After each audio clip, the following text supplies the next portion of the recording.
Was it? Yeah.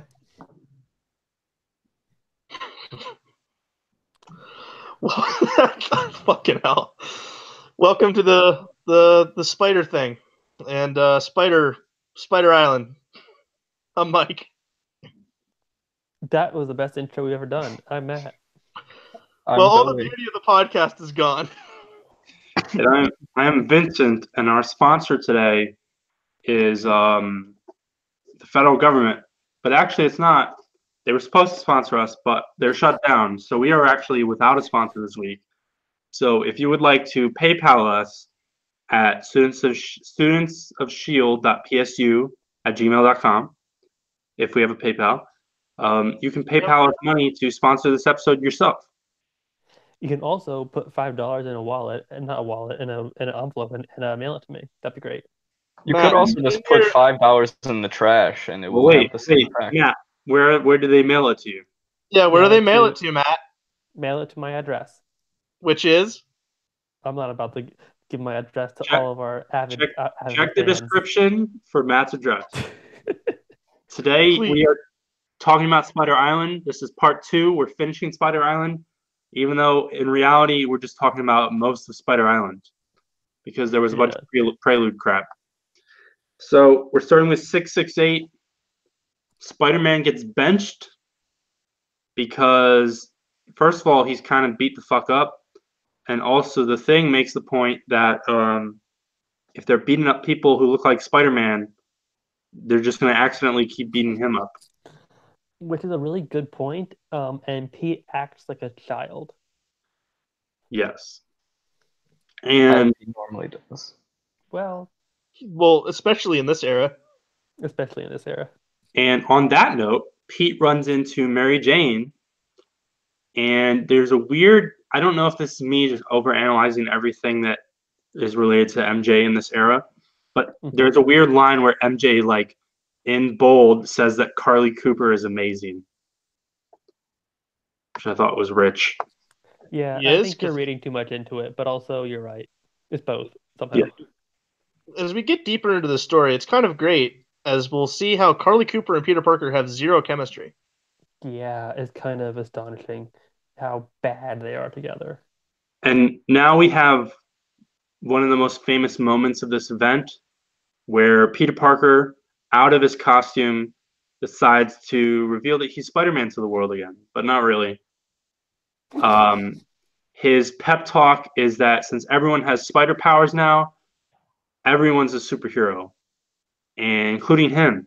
And so Peter Parker recruits a bunch of random New Yorkers with spider powers to go charging in and fight the evil people with spider powers. And I think it's kind of lit. There's like one or two splash pages, and the writing in the actual like on television I'm a superhero moment I think is pretty solid in isolation at least. Yeah, it's fine. And initially there isn't much acknowledgement that Peter Parker does not have webbing powers. Obviously Spider-Man uses web shooters. Everyone else now in New York has organic webbing, and he's not wearing his costume. And that just made me think, like, obviously, so Peter Parker, he does the Superman thing where he keeps his costume under his clothes. Number one, where does he put his mask in everyday use? Is it like tucked into his pants? Yeah, it's like in his back pocket or something. I don't know. And what about the web shooters? Are they like on his wrist at all times, but he like tucks them in? They can't be because they have the No, thing that goes down to here. he definitely Yeah, because he clips them off. okay. Um, but then when he clips them on in this scene where he's in civilian clothes, no one notices that this person has weird mechanical things on their hands. Correct. Listen, Um, New Yorkers are dumb, this is true. so Not as I dumb as mean, people from Philadelphia, though. for all they know, it might just be a fashion statement. And J. Jonah Jameson, he quarantines New York City. This is very No Man's Land esque, if you want to call it that. Closes off all the bridges. And then, It's more in key with Dark Knight Rises. yeah. Then for the next several issues, we have a running subplot of Mary Jane being like kind of depressed that everyone has stupid spider powers except for her. She just runs around. And And does nothing. Peter makes the point that some shit is really going down because everyone is not getting Wolverine powers, which that would be pretty awful. It actually wouldn't be interesting at all. You know what better story where everyone gets superpowers? Cyclops. JLA World War III. Everyone gets Cyclops' powers. How great would that be? That They would wouldn't be be killing each other. So they all become assholes. That's the superpower. Is being Yeah. his mutant I mean, powers. that's the Excellent. only superpower I know that he has. well. Well, also the eye beams thing. I Nah, was that's just the thinking. glasses. If everyone gets Cyclops' powers, are they also, in turn, all immune to Cyclops' powers? Because remember, Cyclops and Yes, Havoc are immune to each other's powers. they'd all be immune to the powers, but they'd Wait, I thought also that was destroy everything. I thought that's because they're relatives. Okay, better That's Whatever idea. the dumb explanation is. Better idea. Everyone becomes Adam X the Extreme. He, No he one knows who that actually, is. do you know what his powers are? Not exactly. I just know that he can ignite people's blood. Yeah, he yeah. goes around cutting people and igniting their blood. Do we want to get into the whole mutant immunity thing, or do you want to talk about Spider-Man? I Uh, want to talk about why there's 2 pages of recap in every single issue. Because any issue with somebody's first, Mike, we know this. So Pete, he's whatever. He's hanging around in civilian mode with the dumb Horizon Labs people, and Reed Richards shows up to help them. And Pete says that he was Reed's college intern for a couple weeks. And do you have any idea what that's referring to? I assumed it was uh Future Foundation. I assumed No. it was just his cover to say that Yeah. how he's known Reed before without slipping out that he's Spider-Man. I believe it's just a lie. Well, Yeah, straight up lie. I think it's probably referring to something past, but I think it's far before Future Foundation. I'm Oh, is not it really? Nope. It's literally a lie. No. Well, wait, is Reed what is Reed wearing? Is that not the Future Foundation thing? Yes. But he can't say that he works with the Future Foundation because he's Spider-Man when he does that. Right, So exactly. that's not, No. Peter Parker says that when he was a college intern. You know yes. that's a lie. Yeah, that's the lie. But Okay. what I'm saying is that I think Reed knows his identity because of the Future Yeah, Foundation. yeah. Yes, Yeah. he knows because he revealed it to them at the end of Amazing Spider-Man 600. Right, which is interesting because of something that happens far later in the story. But we'll get to that when we get to that. And Pete quickly makes a point, which I feel like highlighting, that people in the Marvel Universe kind of view Reed Richards as Einstein and Indiana Jones rolled into one, which I think is We all know Moon Girl is smarter. which I think is a pretty nice description of Reed. And Yeah. another mystery in this plot is who is number 6. Does that mean Ben Grimm is short round? Yes, that's exactly what it means. Okay. Number 6 is a mysterious employee of Horizon Labs. And eventually that gets revealed and we'll tell you who it is, but I don't know why it's interesting or important at Yeah, all. it doesn't matter to the story. It just kind of happens in the background. I also don't care. Yup. I don't care about any of the Horizon Lab people. Anti-Venom, Eddie Brock, one of Billy's favorite characters. He has a weird religious-like complex, and his anti-venom powers, he's able to cure random people at a church. I'm curious now that you mentioned that. Billy, what do you think of anti-venom, just in general? His design is okay. That's it. Yeah. Billy, Okay. I've always questioned. I know Venom is your favorite character, but is it specifically Eddie Brock Venom or just Venom in general? Specifically Eddie Brock Venom, just because I think a lot of the other Venoms have not been written well at all. Except for Meaning okay, no. Guardian, not a great Venom. Agent Venom was also good, but it's Agent Venom's kind of not the awesome. same character. I think you're entirely correct. Yeah, and then Mac Gargan is Shut up. So I think it's But um, Dark Spider-Man. that's my garden. Madam Web like witnesses anti-venom, and she's talking about how venom and anti-venom will be needed for this thing, and she implies that something bad is going to happen to one of them, and like definitely kind of implies that one of them's going to die, but really not like it. I Nothing mean, super bad. Eh, no, technically, exactly what she says is gonna happen happens. She Yeah. says that this event is gonna be their last time being either Venom or Anti-Venom. Okay, sure. but except it's not really true because anti-venom does come back. Listen, shut up. Okay. God, what do you even read comics? Then Pete, he's connected with Carly Cooper, who has powers, and now he can pretend that he has powers as well. And he tells her that organic web shooters are fueled by drinking lots of fluids and eating starches, which that's very important Spider-Man lore. Wait, And when did this Peter have organic? JMS. Okay. Yeah, JMS. yeah, That was after. Was that after the other, or was it before that? It was Spider Totem shit. it's the other. It's the Yes. other. And Spider-Man also had, you know, the thing Kane has. We see it like once at the very end of this, where he has Spike. like spiky things. Yeah. Pete had that. He also is given the ability to stick onto anything with any part of his body, which he already could do. But oops. And Peter Parker, he's not a very smart person, and so Carly Cooper is the one who realizes, oh, Ugh. obviously, it's the Jackal. I How would she hate even know who the Jackal is? I hate that sentence so much. Peter Parker's not a very smart person.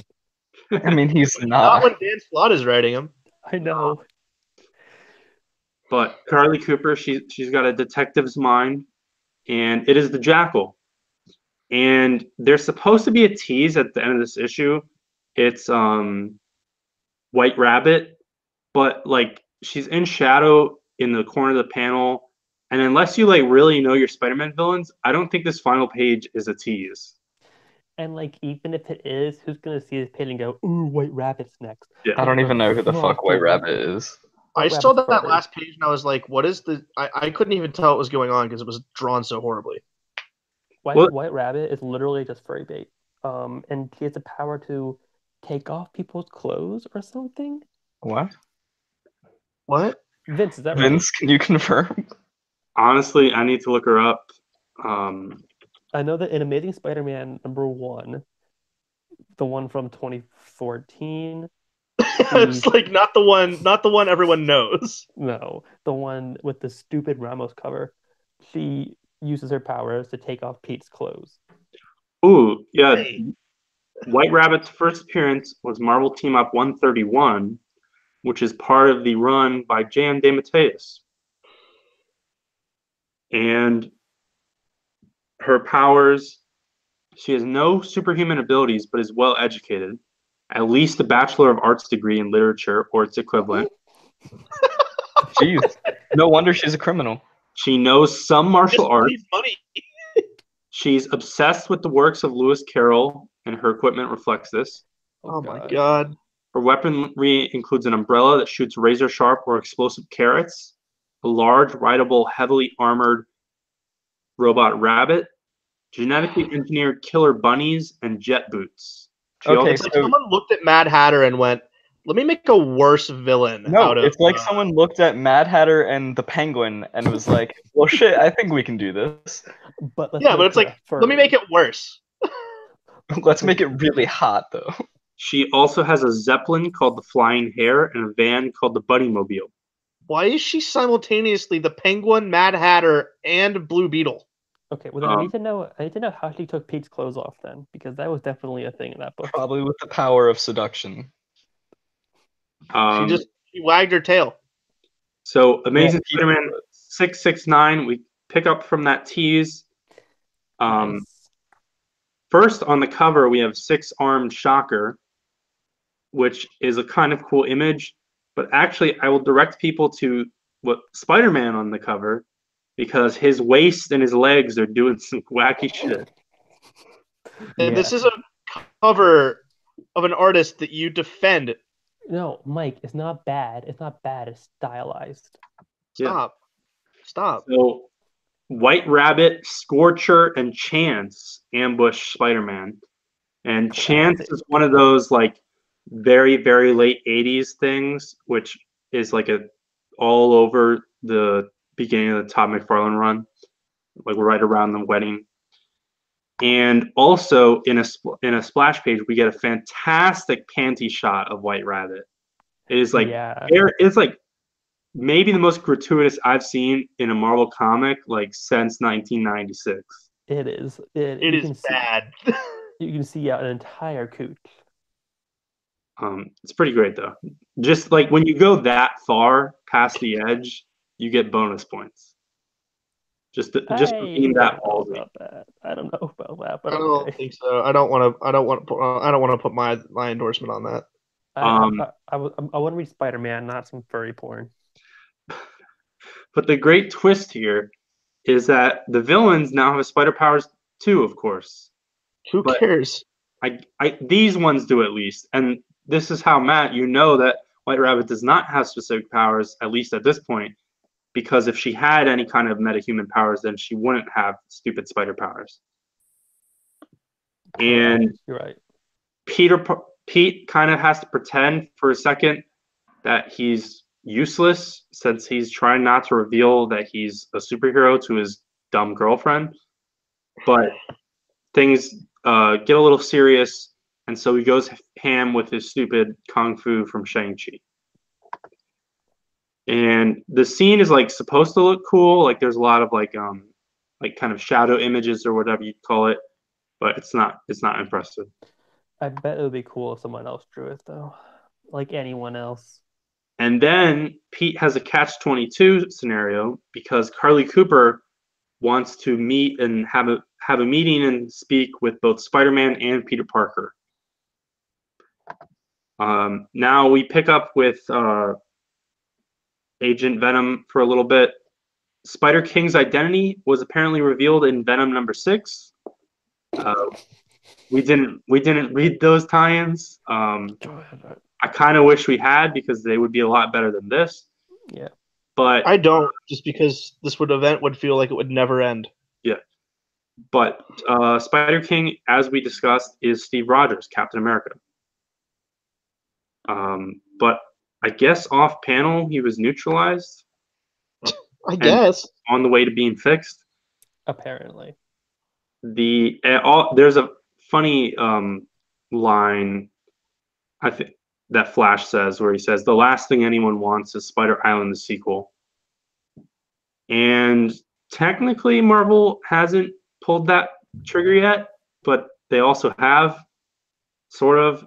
There's a Spider Island tie-in to Secret Wars, which is it's better than this book. It's actually a lot of fun. Yeah. Wow, one of the rare what were those called? Battle Worlds or Warzone? Warzone. Yeah, one of the war zones that was actually good. It wasn't great, but it was fun. It was a lot better than the Web Warriors one, which was garbage. It was trash, and I read half of it. So Reed, the development here is that all the bed bugs that spread the virus initially, they're gonna die off, but it doesn't matter because the virus is airborne. Mutants and metahumans, however Marvel decides to define that at the moment, they're immune. As long as you have powers already, you can't get spider powers. And Reed's fix, which I don't think ends up being the fix. I was kind of confused on this because they like go back and forth on the solution to this problem. Reed is going to give everyone very low level magnetism. And so every New Yorker will be able to know which direction is north. which I think is But I hilarious. live in New York, so grid system, so great. Thanks, Reed. But I think it's hilarious if the, because only because it would come up like totally. It should come up like totally randomly, like 50 years from now. Like some character will run into a random New Yorker and need to know what direction north is, and they might not even be in New York. Like it can be an expat, like How would Spider. this how would this impact New Yorkers the next time Magneto makes a full scale assault on New York like he does at the end of New X-Men? Yeah, that's a good question. But the thing is, this version of the cure or this solution, I don't think is actually what happens. No, And they it's not. definitely don't reference this low-level magnetism later. Spidey runs across the Shocker, and I think this is a kind of cool scene where the Shocker's like, "Yeah, I'm robbing this bank because I look like a fucking freak now, and I'm trying to fix myself." This is my favorite part of the entire story. And Spidey's like, "I'm gonna help you, Herman." Um, but then Carly Cooper turns into a spider monster. Real quick, before I move on, can we talk about how Shocker has shock gauntlets on all six of his arms? Because that's amazing. Yeah. It is amazing. I love that he like I don't know if he made more, if just has them in storage, but he went and got all of them for each of his arms, and it's so great. Matt, he's a professional. He obviously has extras. He must. And the Spider Queen finally reveals herself as the Spider Queen. Whoop-de-doo. And this entire thing is also really fucking up Madam Web. Now, Amazing Spider-Man 670, we have another iconic cover of J. Jonah Jameson swinging around. Is And it so, iconic? yeah, Okay. as happened to Shocker and to Carly Cooper, the next stage of mutation, you start getting more spider-like, and then the third stage, you just become a giant spider. And then we get some backstory on Spider Queen. She is Adriana Soria, a World War II. She's basically just a female version of Captain America, where she With was, a bunch of extra powers. yeah, she was this woman who really wanted to fight in the war effort, and because she's a woman, that's more, there's noteworthy stuff about that. She is apparently in the Marvel continuity the first female Marine in the United States, but and then she gets wrapped up in a super soldier kind of program and has all kinds of ambiguous powers, a lot of the generic stuff, but she also has like a sonic scream, and then gets involved in the spider shit. And most of her powers don't really have anything to do with spiders. And the twist here, and I don't know if some of this happens off panel in the Venom book. Flash Thompson is undercover as Spider King because the symbiote is perfect camouflage. And we officially get the editor's note that this arc is a sequel to the Spectacular arc from the Paul Jenkins run. Then Eddie Brock basically becomes a priest. He's in the church and is helping people. And as we've seen in last episode, and we referenced earlier, there are all kinds of other superheroes guest starring here. We have half of the Fantastic Four. We have the stupid young allies, but also some of the X-Men. And Emma Frost is written pretty out of character for like one page, and that annoyed me. And Jonah and Pete show up, and they take Alicia. They take Alicia's blood, Ben Grimm's current wife, and this helps because in Marvel 2-in-1 29 to 32 by Marv Wolfman, Alicia Masters turned into a giant spider. And I fucking love that Dan Slott is referencing these Marvel 2-in-1 issues from the 70s. with editor's note and everything. It's pretty great. Yeah, I guess. And Jonah's big twist is that he brings out Alistair Smythe, who murdered his wife not too long ago. And so this is supposed to be the big moment. Jonah will stoop to anything to save the city / himself. Why does Smythe look like a monster? I don't. At some point, I think they started like trying to mutate Smythe all the time, and Wasn't he now always like mutated? not originally. Originally, he's No. just a dude who makes robots. But you're. I Most don't. of, I will say most of my memories of Alistair Smythe are in the '90s cartoon, where he's a guy in a hover chair and then becomes like this weird android alien guy. No, remember he appeared at least once during the Clone Saga proper, and he was a little Mhm. mutated. Yeah, Was I don't he? remember exactly when. he had his like shoulder-mounted laser things. Yeah. I Yeah, don't. those were I really don't remember weird. that at all. I think it was in a unlimited issue or something. Huh. Um, Okay. but Jonah starts mutating because the queen gets in his head. He's the mayor. That's a power play. And at the end of 670, Mary Jane Watson finally gets spider powers. And this is also, since she's swinging around and everything, this is a good time to note that for a supermodel or former supermodel, whatever her status quo is at this point, she kind of dresses like total shit. Yes. She's wearing like this weird, baggy, ill-fitting jean skirt. It's really weird. With The a belt chain is a belt. chain, yeah. Yeah. And it's not even going through the loops. It's just kind of wrapped around. And Yeah. in the end of this issue, I guess it's like the big what's going to happen next is J. Jonah Jameson bites Smite's neck. And at the end of this issue, I'm like, okay, Jonah just killed Smite, but Mhm. that's totally not what happened as soon as we get into the next issue. When Jonah's mutated, he looks like the alien at the end of the first Men in Black movie. In the face, at least. Yeah. Now, 671, another iconic cover from Spider Island I'd say this one actually is, yeah. with Mary Jane Watson up against a wall wearing Spider-Man clothes.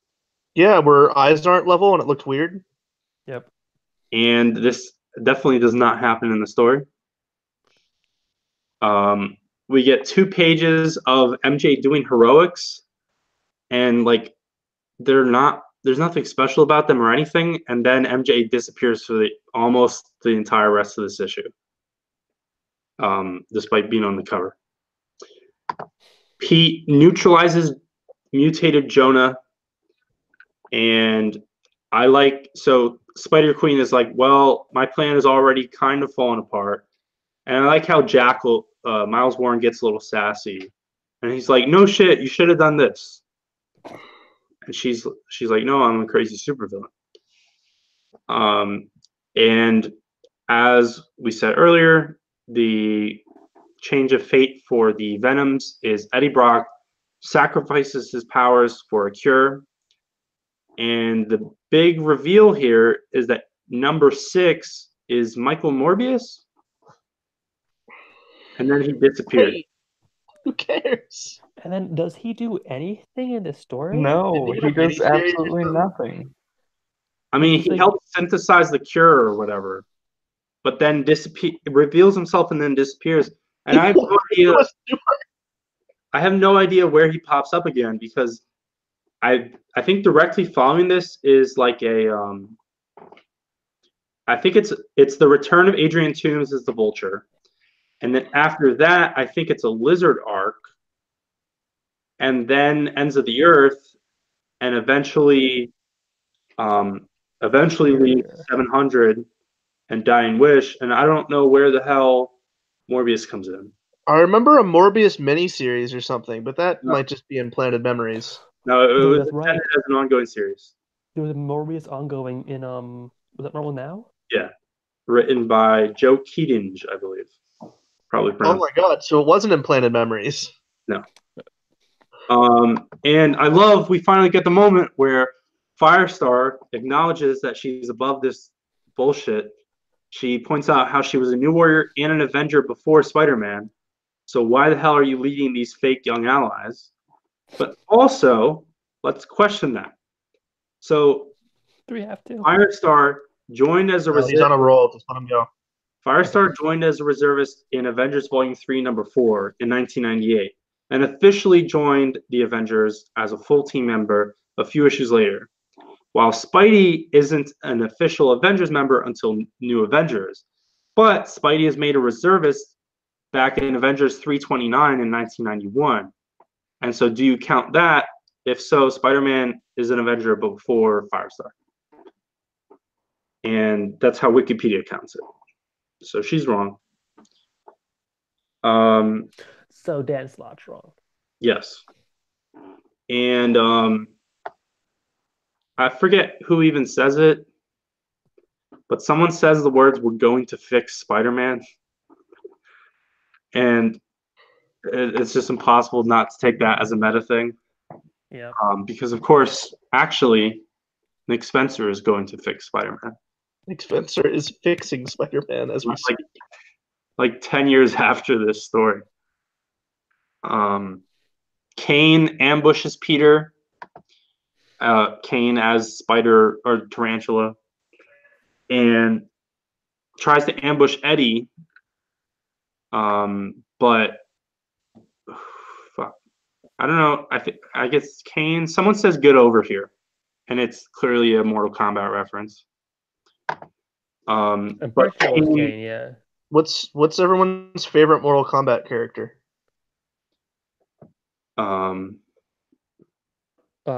Sub-Zero.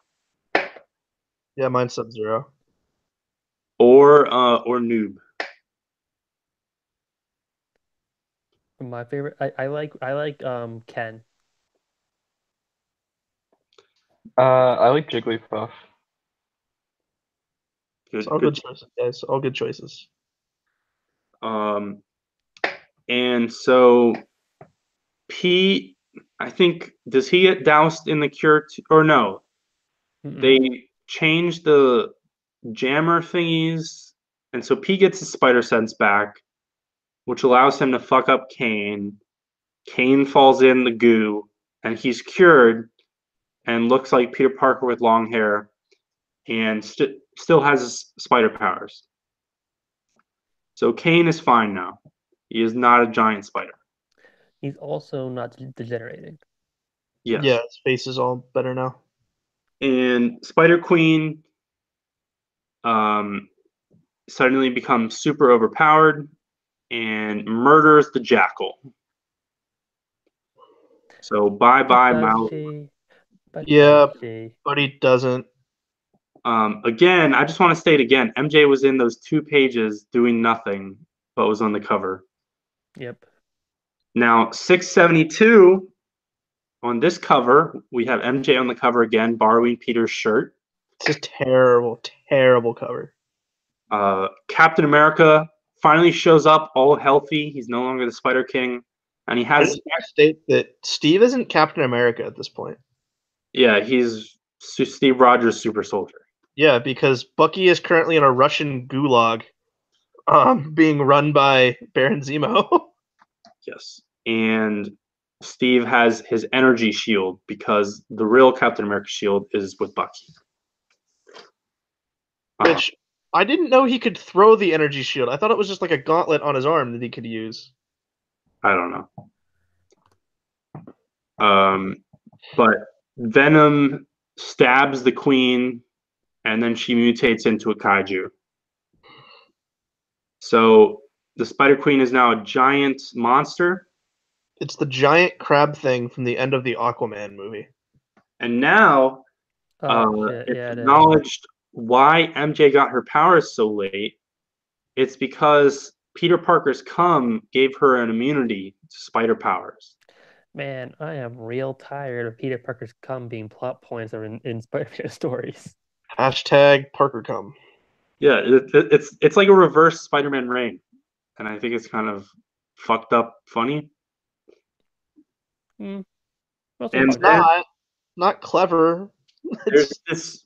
So Kane is now back, and Peter Parker is with Kane. So it's like, how do we juggle this secret identity stuff? And he gives Kane his costume because no one's going to recognize. People are going to question a Peter Parker with long hair, but they won't question Peter Parker being with Spider-Man, even though no one ever sees them in the same room. But they explain this, that Peter Parker likes working in his underwear or something, or Yeah. possibly naked. Yes. And there's actually a full editor's note for this, referring to something previous. Yeah. Yes. And That's this is pretty dumb. established. That's established. Peter Parker works in his underwear in Horizon because of how many times people have walked in on him changing out a Spider-Man costume. Yes. Yes. Good. But Got it. Great. Good. Like, Yep. that's the only response I have to that. once What? they're away, Hold on. What? Yeah. A self-respecting scientific organization would let one of their employees just We're talking about a place that hired a fucking vampire.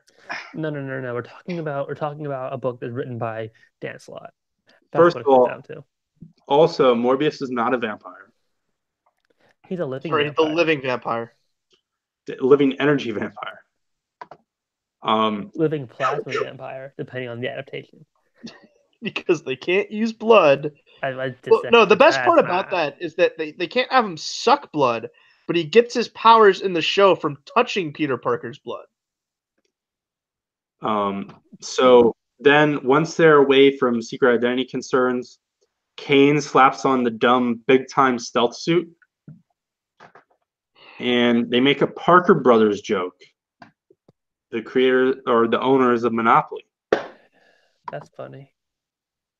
And I guess Kane goes off to do something, and I think this comes from Peter talking to MJ for a second or something. But someone asks, "What makes Spider-Man Spider-Man when everyone has spider powers?" And it's Peter Parker. Which again, Peter Parker, the one and only true Spider-Man. So when you have 3 other spider characters, doesn't work. But the solution here is that Peter Parker goes to the NYPD evidence locker and grabs a shitload of Octobots from Doc Ock and uses them to defeat the Queen. But he needs a giant antenna, and MJ knows just the spot. And so the two of them go to the Empire State Building. And they're really like teasing us here. I think it's interesting that, say what you will about Dan Slott Spider-Man, and I have, but he's already setting up Superior here. Like he's been building he actually had been building to Superior for like 100 issues, which is kind of cool. Um, even if there are other problems with his writing that I'm not a fan of. And we get a big Avengers Assemble / everyone else splash page, and Captain America has a line which is either terrible or amazing, where he says, "We got to overthrow a monarch," because he's Captain America.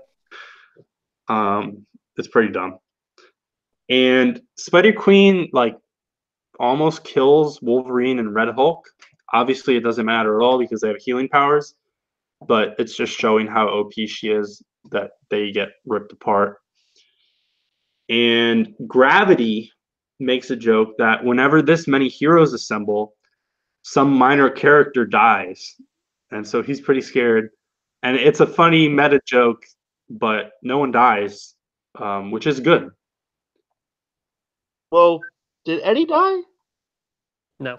No. I mean, No, he's no longer anti-venom, so his cancer is back, correct? I think Anti-Venom got rid of his cancer or something. I don't think it's like a Jane Thor thing, but I don't remember. Okay, hold up.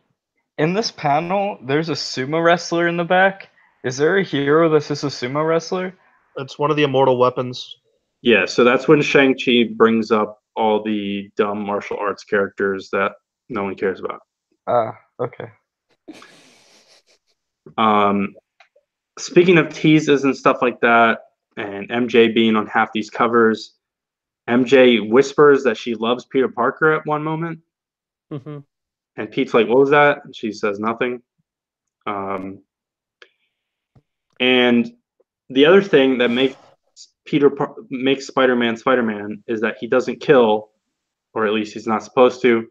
But Kane is not Spider-Man, and so Kane charges at the Queen with his dumb pokey things, and the Queen is dead or whatever. He pulls that move that Thor does in the first Thor movie where he just flies to the mouth of the giant monster. And there's only one true Spider-Man. Like many Spider-Man stories, that's kind of part of the conclusion, even though everyone had spider powers. So get ready for Spider-Verse. And it ends with Pete and MJ on the Empire State Building. And it's a nice kind of moment. And Spider Island's over, but it's not. 673 epilogue issue, not drawn by Humberto Ramos. We have Stefano Caselli here. Yeah. I'm sure you guys. Just a little story. I bought this issue and actually hopped on Amazing Spider-Man because I thought after this that Spidey was finally going to get back with MJ, and it didn't happen. So I was duped. This issue opens with everyone waking up naked all over the city, as they've been untransformed from giant spiders. But I don't really understand this because they pick certain characters that wake up, certain superheroes that wake up, and for like dumb comedic moments and stuff like that. But I don't think this should work because you're not supposed to have been mutated if you have powers. So we have Hawkeye here. Okay, that's fine. He doesn't have powers. Who's the woman? It's Misty Knight. It's Misty Knight, right? Yes, Yeah, she's got a robot arm. So she doesn't have powers. She's fine. But Black Panther kind of, sort of, totally has powers. So he should not have turned into a spider. Nope. I want to know how the mutation would work with Misty Knight's robot arm. Would it just be a giant spider with one human robot arm? Yeah, that's a good point. Or should she wake up with the arm unattached? She should have had to like find it like 5 blocks away. But the Jackal is still alive, or maybe it's a clone. Some version of the Jackal is around, and everyone's cleaning up the body parts. If this was lazy and didn't have the benefit of 20 titles coming out every month, they would run this plot line for the next 4 movies about how there's all this rubble from the giant fight 10 year in a movie like 5 years ago, and every other supervillain is origin is now tied to this rubble, and a whole TV show will spin off about it. And on TV, Reed Richards credits Eddie Brock as the true hero of Spider Island. Billy, would you agree with that? Yeah. Aunt May and I didn't understand this. So they never got to Boston? Were they stuck in the airport the entire time, or did they come back to check on Peter and then leave again? Really good question.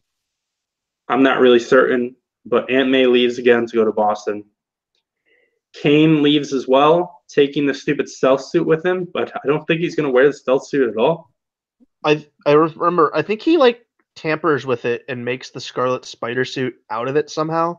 Well, we will check in on that next episode. Yeah, I remember because I was reading that book monthly when it came out. I think that's the explanation. But I'm not sure if that was like a pivot, if they had initially intended, or if maybe Dan Slott hoped that they would keep that costume around. And so Kane is off the board, sort of. Well, he's doing his own thing. And Another genuinely good scene in this story is this New Yorker moment where some guy calls down Spider-Man like totally to help him, but then Spider-Man can't help him because union rules. And that part is really stupid. But then the guy's like, "Hey, I always thought you were a creepy jerk, and then I had spider powers, and so you're good people." And I like that.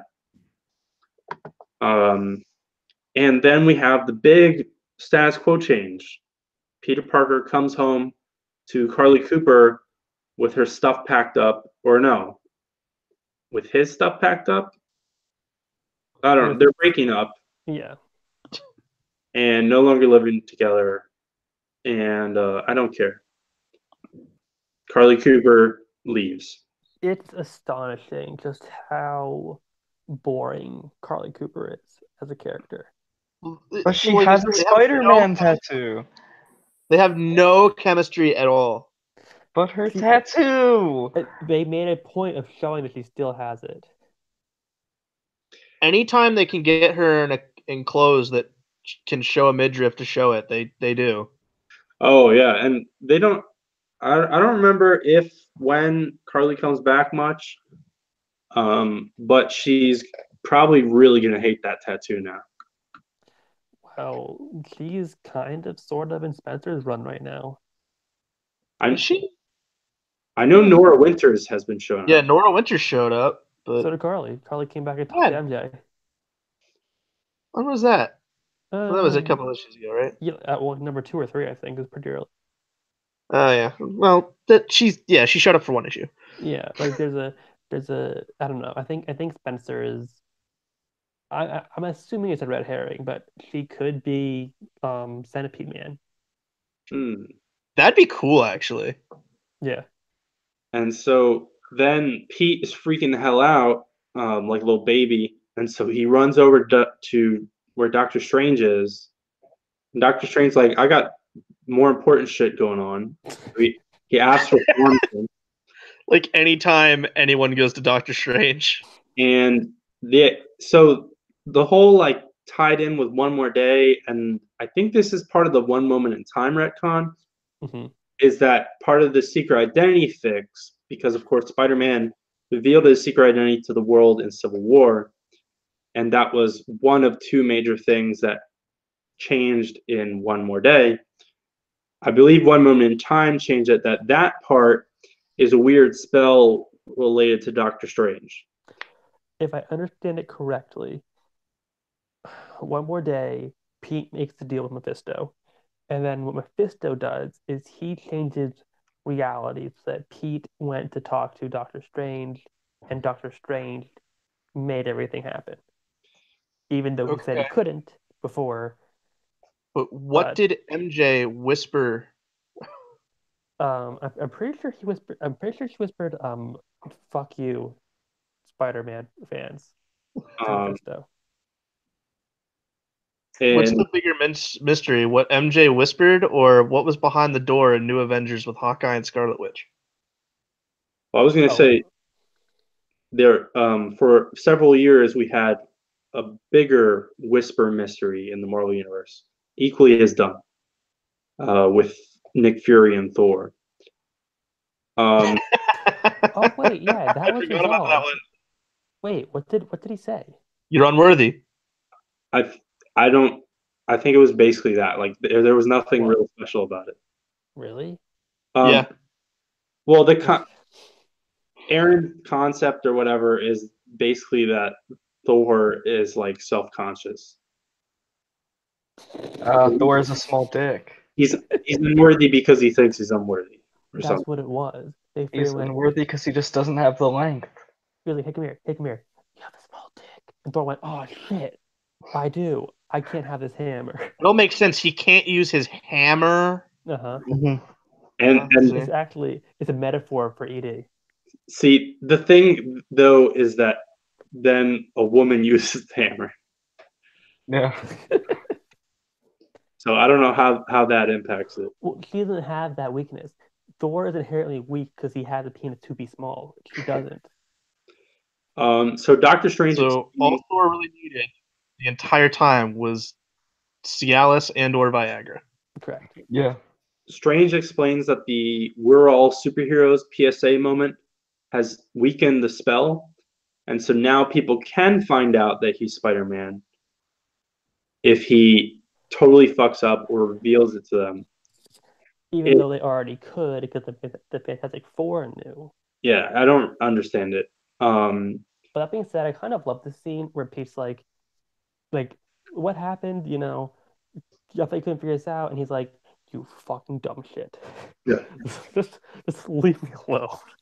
That's And kind of how Doctor Strange always is, though. Whenever Yeah. somebody asks him something, he's like, "Listen, you're dumb. Fuck you."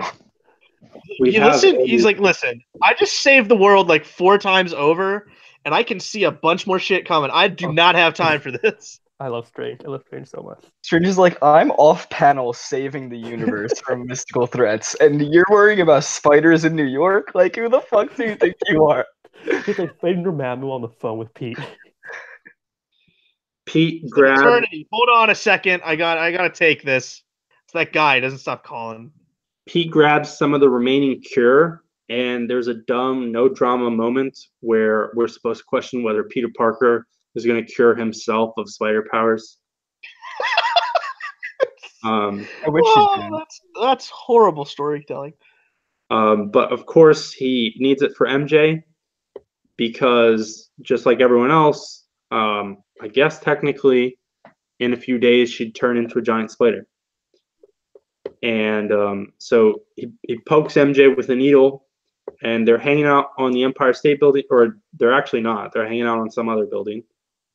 And then the Empire State Building lights up in his colors thanks to Jonah after Peter was being a self-centered dick to MJ and is like, no one's giving me credit for saving the world.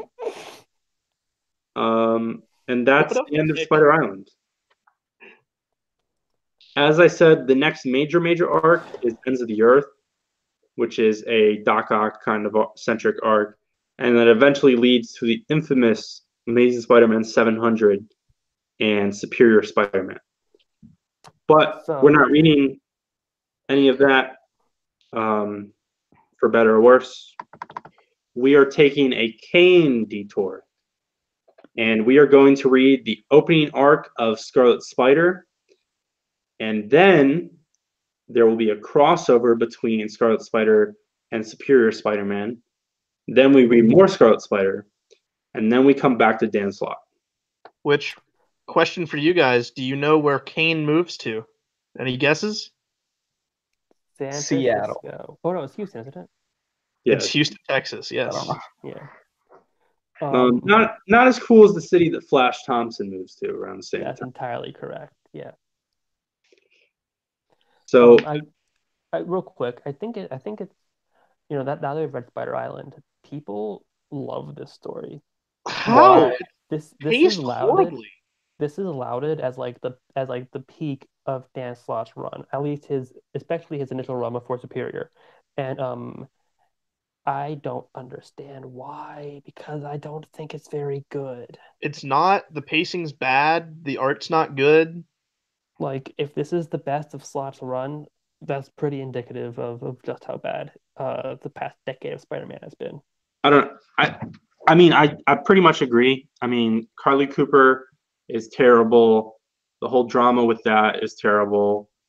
MJ is used awkwardly, but there are a few great moments with her. MJ's in this book because it has the words "Amazing Spider-Man" on it. This is at least before like they start putting her in Iron Man and other books because no one knows what to do with her.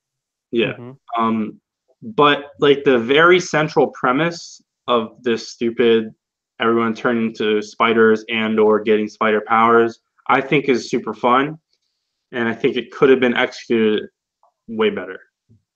Way better, yeah. But as far as you can go with Spider-Man huge events, this is one of the better ideas to do that. Would you have rather seen this as like just a summer actual Marvel event instead of just a Society event? No. That would be way worse. Thankfully it's in Amazing Spider-Man. and specifically in Amazing Spider-Man rather than a mini series which is mostly connected to Spider-Man, because we will see that But here's when the we get thing. to Here's the thing. It's not animating Spider-Man because some really important stuff happens in other books. well, yeah, but it's still all in Spider-Man books or stuff with the banner and stuff like that. I It's not like guess. Avengers is tying it. It's Venom and then a few miniseries which are labeled Spider Island. Sure. But I don't know. It's not great. I don't think it's terrible though. I mean, we're about to read Kane, but I would recommend basically all the books that don't star Peter Parker around this era, but that are Spider-Man books. All of those are really, really good. Yeah. A lot like Avenging Spider-Man is around this era. It's not super consistent with like creative team and everything like that, but almost all of it is really good. Obviously, we're gonna read Kane, and Venom is super, super good. Mm-hmm. So check out all that, and we'll see you next time.